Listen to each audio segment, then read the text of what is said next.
अस्सलामुअलैकुम वरहमतुल्लाहि वबरकातुहू। अल्हम्दुलिल्लाह अल्हम्दुलिल्लाहि रब्बिल आलमीन वस्सलातु वस्सलाम अला रसूलिहिल करीम। अम्मा बाद। अऊज़ु बिल्लाहि मिनश शैतानिर रजीम। बिस्मिल्लाहिर रहमानिर रहीम। या अय्युहल्लज़ीना आमनुत्तकुल्लाहा हक्का तुकातिही वला तमूतुन्ना इल्ला व अंतुम मुस्लिमून। रब्बि इश्रह ली सदरी व यस्सिर ली अमरी वहलुल उक़दतम मिन लिसानी यफ़क़हू क़ौली। रब्बि ज़िदनी इल्मा अल्लाहुम्मा फ़क़िह्ना फ़िद्दीन आमीन या रब्बुल आलमीन। టుడే క్లాస్ ఆకాశాలపైకి ఆత్మ ప్రయాణం. టుడే ఒక భాగం తెలుసుకుందాం. విశ్వాసిగా ఉన్న పుణ్యాత్మునికి ఒక ముస్లిం ఆత్మకు లభించే గౌరవం ఎలాంటిది. ఒక నెల అనేది నేను క్లాసులు పెట్టలేకపోయాను. దానికి నేను చదువుకుంటున్నాను కదా, కొన్ని ఎగ్జామ్స్ వచ్చాయి కాబట్టి నేను ఎగ్జామ్స్ కోసం నేను కాలం తీయాల్సి వస్తుంది. అలా కొంచెం స్టడీలో బిజీ అయిపోయాను. అందుకని నేను ఒక నెల పాటు క్లాసులు పెట్టలేకపోయాను. ఓకే, సో ఇక్కడ నుంచి ఇన్షాల్లా అల్లాతో నా యొక్క దువా ఏంటంటే ప్రతిరోజు కూడా నేను క్లాసులు పంపించాలని, అల్హమ్దులిల్లా అది కూడా మీరు గ్రహించాలని, విన్న విషయాలపై మీరు ఆచరించాలని నేను మనస్ఫూర్తిగా అల్లాహ్ను కోరుకుంటూ ఈ రోజు నా యొక్క క్లాస్ నేను మొదలు పెడుతున్నాను. వచ్చేసేయండి, చలో ఈరోజు క్లాస్ మనం చూసేద్దాం, ఇన్షాల్లా గ్రహించేద్దాం. అల్లాహు ఇలా ప్రకటించాడు, ఆయన పంపిన అల్లాహు దూతలు అతని ప్రాణం తీసుకుంటారు. ఆయన అంటే ఎవరు? అల్లాహునే. అల్లాహ్ పంపిన అల్లాహ్ యొక్క దూతలు ఎవరు ప్రాణం తీసుకుంటారు? విశ్వాసుల యొక్క ప్రాణం తీసుకుంటారు. తమ కర్తవ్య నిర్వహణలో వారు ఏ మాత్రం అజాగ్రత్త చూపరు. అర్థమవుతుందా? ఈ ఖురాన్ గ్రంథంలో సూరతుల్ అల్ ముతఫిఫిన్ లో 18 నుంచి 20 వాక్యాలను గ్రహించండి. రెఫరెన్స్లు ఎంత మాత్రము కాదు, నిస్సందేహంగా సజ్జనుల కర్మల పత్రం ఉన్నత స్థాయి వ్యక్తులకు సంబంధించిన గ్రంథంలో ఉంటుంది. ఉన్నత స్థాయి వ్యక్తులకు సంబంధించిన గ్రంథం అంటే ఏమిటో నీకు తెలుసా ప్రవక్త? అదొక వ్రాయబడి ఉన్న గ్రంథం. అల్లాహకు సన్నిహితులైన దూతలు దాన్ని కాపలా కాస్తూ ఉంటారు. అంటే ఇంకొక హదీస్ లో ఇలా తెలిపారు. హజరత్ బరా బిన్ ఆజిబ్ రజియల్లాహు అన్హు కథనం, ప్రవక్త ముహమ్మద్ సల్లల్లాహు అలైహి వసల్లం ప్రవచించారు, పుణ్యాత్ముని ప్రాణము తీసే వరకు భూమి ఆకాశాల మధ్య ఉన్న అల్లాహు దూతలు మరియు ఆకాశంలో ఉన్న అల్లాహు దూతలు అందరూ అతని కొరకు ప్రార్థనలు చేస్తూ ఉంటారు. అతని కొరకు ఈ ఆకాశాల ద్వారాలని తెరుస్తారు. ఆకాశంలో ఉన్న ప్రతి దూత తమ ద్వారము గుండా ఆ శుభ ఆత్మను రావాలని అల్లాహుకు ప్రార్థనలు చేస్తూ ఉంటారు.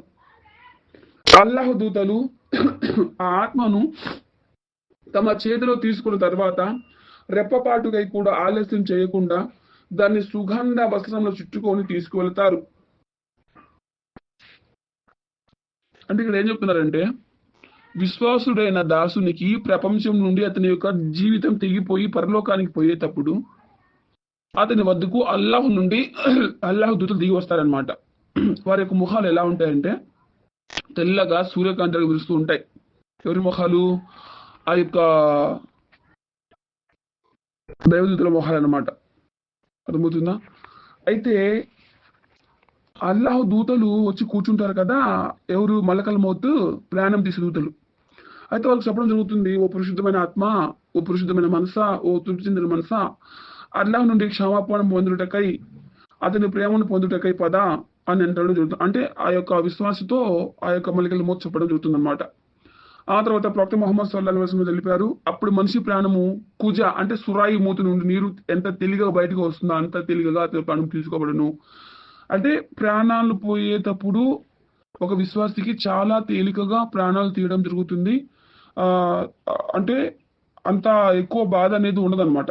అర్థమవుతుందా? ఎక్కువ బాధ అనేది ఆ యొక్క శరీరం నుంచి ఆ యొక్క ప్రాణం పోయేటప్పుడు కలగదన్నమాట. అలా ఆ యొక్క పర్మిషన్ తీసుకున్న తర్వాత అంటే ఆ విశ్వాసం దగ్గరకు వచ్చి, ఓ ఆత్మ, ఇలా నీ యొక్క కాలము చెల్లిపోయినది,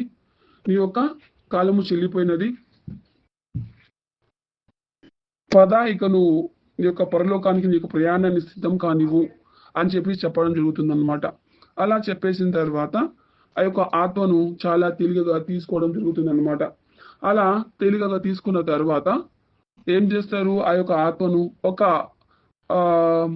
ఎంత మాత్రం ఆలస్యం చేయకుండా సుగంధ వస్త్రంలో చుట్టుకొని తీసుకెళ్తారు అనమాట. ఆ సుగంధపు వస్త్రం ఎంత పరిమళంగా ఎంత మధురంగా ఉంటుందంటే చాలా చాలా చాలా దాని మాటల్లో వివరించలేము. అంత మాషాల్లా చాలా సుగంధంగా ఉంటుందన్నమాట ఆ పరిమళం. ఆ యొక్క వాసనకి అక్కడున్న దైవదూతులు, అంటే ఇప్పుడు రాకులు పోకులు తిరుగుతూ ఉంటాయి కదా దైవదూతల మధ్య, ఈ యొక్క ఆత్మ ఎవరిది, ఈ శుభకరమైన ఆత్మ ఎవరిది అని చెప్పేసి ప్రశ్నించడం అనేది జరుగుతుందన్నమాట. అప్పుడు ఇతను ఫలానా ఫలానా వ్యక్తి, ఇతని యొక్క తల్లి ఇలా, ఇతని యొక్క తండ్రి ఇలా అని చెప్పేసి ఆ యొక్క ఆ దైవదూతతో వీళ్ళు, అంటే ఈ యొక్క దైవదూతల మధ్య ఉన్న మాటలు జరగడం జరుగుతుంది అనమాట. అంటే ఇప్పుడు ఈ ఆత్మను తీసుకెళ్తూ ఉంటారు కదా ఆకాశానికి, అప్పుడు ఆకాశం కిందకి వచ్చి దేవదూతలు రాకులు పోకులు చూస్తూ ఉంటాయి కదా. ఇప్పుడు మనం ఎలా అయితే మనకు ఒక మనిషి తారసపడ్డాడు, అస్సలం వాలేకుం వరహమతుల్లాహి వబరకాతుహు భాయ్, క్యా తుమ్హే అచ్చా హై క్యా భాయ్, క్యా కిసే క్యా ఆమె ఖాయి క్యా పియే క్యా అని చెప్పేసి మనం చెప్తూ ఉంటాం కదా, సలాం కాలం చెప్తూ ఉంటాం కదా. అలా ఈ యొక్క ఆత్మను ఆకాశం పైకి తీసుకుపోయినప్పుడు అక్కడున్న ఆత్మలు చూసి ఈ యొక్క ఆత్మ చాలా పరిమళం, చాలా సుగంధం చాలా ఎక్కువగా ఉంది, మాషా అల్లా, అసలు ఎవరు ఆత్మ ఎవరు అని చెప్పేసి ఒకరికొకరు ప్రశ్నించుకోవడం జరుగుతుంది అనమాట. ఆ యొక్క దైవదూతలే ప్రశ్నించుకుంటూ ఉంటారనమాట. ఆ తర్వాత ఆ యొక్క దైవదూత చెప్పడం జరుగుతుంది, ఈ పలానా విశ్వాసి, ఇతని పేరు ఇది, ఇతని తల్లి పేరు ఇది, ఇతని తండ్రి పేరు ఇది, ఇతని ఊరు ఇది అని చెప్పేసి అలా మాట్లాడుకుంటూ ఉండడం జరుగుతుంది అనమాట. అలా ప్రపంచం మొదటి ఆకాశంలోకి చేరుకుంటారు. అక్కడ ఉన్న వారితో ఆకాశపు ద్వారాలు తెరవమంటారు. అప్పుడు అల్లాహ్ యొక్క దూతలు మొదటి ఆకాశపు దైవదూతలు ఏదైతే మూసి ఉన్న దైవదూతల యొక్క ద్వారాల దగ్గర ఉంటారో వాళ్ళు ఆ శుభ ఆత్మను అంటే స్వాగతిస్తూ ఆకాశ ద్వారాలను తెరుస్తారు.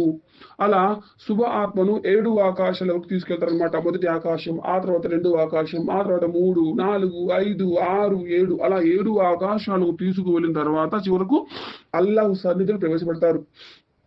అప్పుడు అల్లా సుబ్హానహు వ తఆలా అతని పేరు ఇల్లియీన్, అంటే సత్కర్మల చిట్టాలో వ్రాయండి అని చెప్పేసి అంటారనమాట. అర్థమవుతుందా? ఇల్లియీన్ అంటే ఏంటో మీకు తెలుసా? అది ఒక లిఖితమైన గ్రంథం అనమాట. దాన్ని ఒక అల్లాహ్ యొక్క సన్నిహితులైన అల్లాహ్ యొక్క దాసులు అల్లాహ్ యొక్క దాసుల యొక్క పేర్లు అందులో రాయబడి ఉంటాయి. అంటే అల్లాహ్ యొక్క విశ్వాసుల యొక్క పేర్లు అందులో ఉంటాయి. దానిని అల్లాహ్ యొక్క దూతలు కాపాడుతూ ఉంటారనమాట. తర్వాత వారు ఏం చేస్తారు, ఒక విశ్వాస యొక్క పేరును ఇల్లియిన్లో రాసి పెడతారనమాట. అతని పేరు రాస్తారు.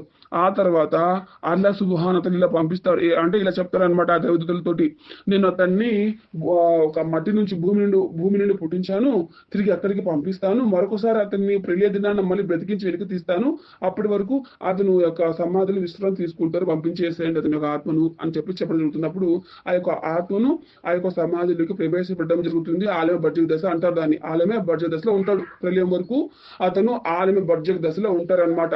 ఆ యొక్క స్వర్గపు సువాసనలను, ఆ యొక్క పరిమళాన్ని, ఆ యొక్క ప్రభావాన్ని అతను తృప్తి చెందుతూ ప్రళయం వరకు కూడా అతని యొక్క ఆలమే బర్జక్ దశలో ఉంటారనమాట.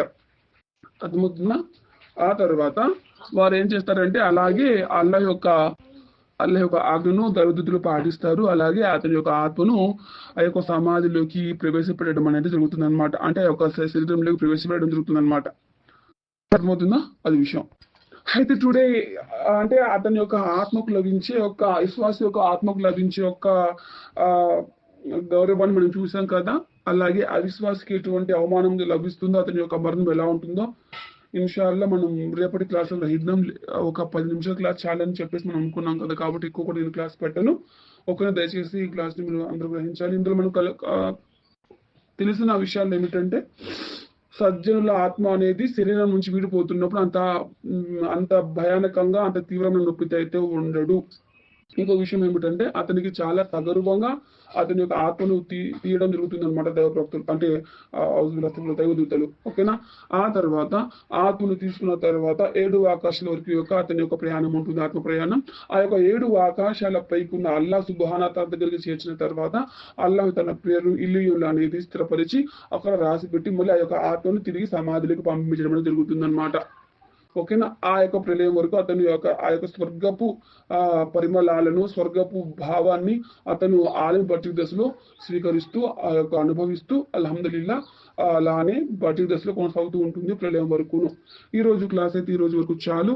రేపటి క్లాస్ లో అల్హమ్దులిల్లా అవిశ్వాస యొక్క మరణం ఎలా ఉంటుంది, అతనికి లభించే ఫలితాలు ఏమిటి, ఆకాశంలో అతని యొక్క ప్రయాణంలో అతని ఆత్మకు ఎటువంటి పరిస్థితులు నెలకొంటాయి అనేది మనం ఇన్షాల్లా రేపటి క్లాసులో గ్రహిద్దాం. ఓకేనా? అస్సలాము అలైకుం వరహమతుల్లాహి వబరకాతు. అల్లాహ్ ఇచ్చిన దువాలు ఏంటంటే అల్లాహ్ సుబ్హానహు తఆలా మనందరికీను విన్న విషయాలపై గ్రహించి ఆచరించి ఇతరులకు చెరువు సద్బుద్ధిని సౌభాగ్యాన్ని ప్రసాదించుగాక. ఆమీన్ యా రబ్బుల్ ఆలమీన్.